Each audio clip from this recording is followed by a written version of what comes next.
सेवारो नमस्ते adang malu kerek tutu tumiang ha hejikum pedang masa kerek adang malu nali thangben sisa ko mention sa kerek adang malu ga nunglen sewa sewa वास्तव में यो केलाङ को बारे र के को बारे चाहिँ मैले एकदम भन्न मन परेको थियो र केलाङलाई हामीले कसरी हामी बुझ्छौं त्यसलाई चाहिँ अलिकति मेरो आफ्नै मनदुमसँगको यसलाई बुझ्दै जाउँ भन्ने कुरा हो।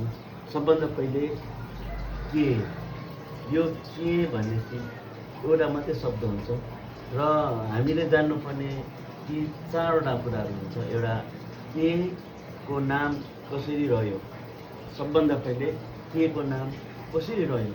दोस्रो चाहिँ के कसले बनाउन लगाएको वा के कसले बनाउन लगाएको बनाउने पात्रको नाम र तीनमा चाहिँ के लाङ कहाँबाट नाच्न थाल्यो, अर्थात् केलाङको उत्पत्ति चाहिँ कहाँबाट सुरु भयो भन्ने कुरा रहन्छ।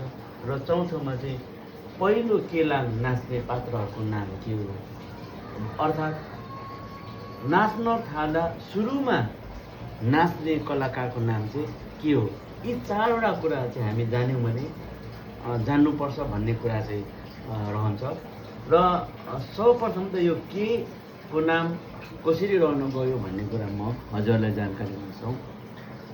धेरै वर्ष अब 8औं पुस्ता पछाडि चाहिँ केसिङ्गे र तिगेङजौना चाहिँ हेलाङको सिमसारा भन्ने 5 थरमा बस्थ्यो। यी केसिङ्गे र तिगेङजौना दाजुबहिनी हो र उनीहरू शिकार गरेर खाने बस्ने गर्थ्यो।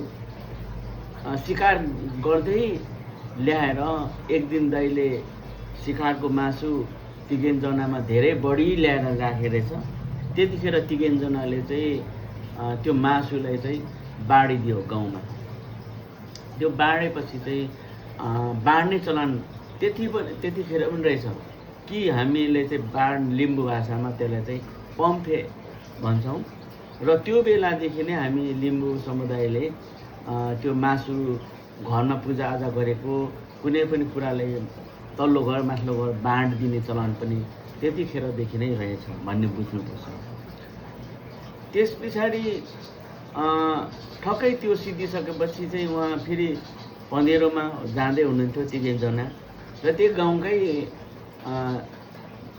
इष्टमित्रले चाहिँ सोधे रहेछ, तिगेङजना हिजो मासु कसले चाहिँ मारेर ल्याएको भन्दा चाहिँ तिगेङजनाले चाहिँ मैले नै मारेँ वा तिगेङजना चाहिँ मैले नै मारेँ भनेर चाहिँ तिगेङजना राख्दा चाहिँ त्यो गाउँको मान्छेले छोरी चेलीले मारेको मासु हामी खाँदैनौँ भनेर चाहिँ फेरि त्यो गाउँको पम्फेहरू लिन छाड्यो।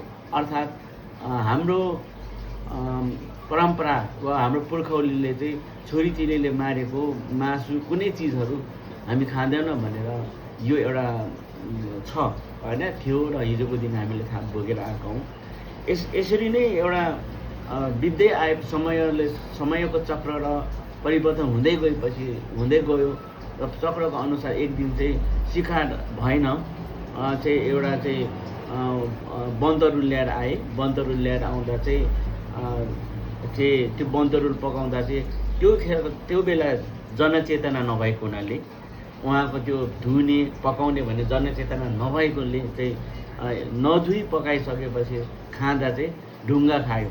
चेलीको मुखमा चाहिँ बन्तरुलसँगै ढुङ्गा रह्यो। त्यतिखेर चाहिँ दाइलाई चाहिँ तमा नुबा चामा चाहिँ साप्पा भन्नेको अर्थ चाहिँ खानु चाहिँ गाह्रो, काम गर्नु चाहिँ सजिलो भन्ने खालको बुझिन्छ।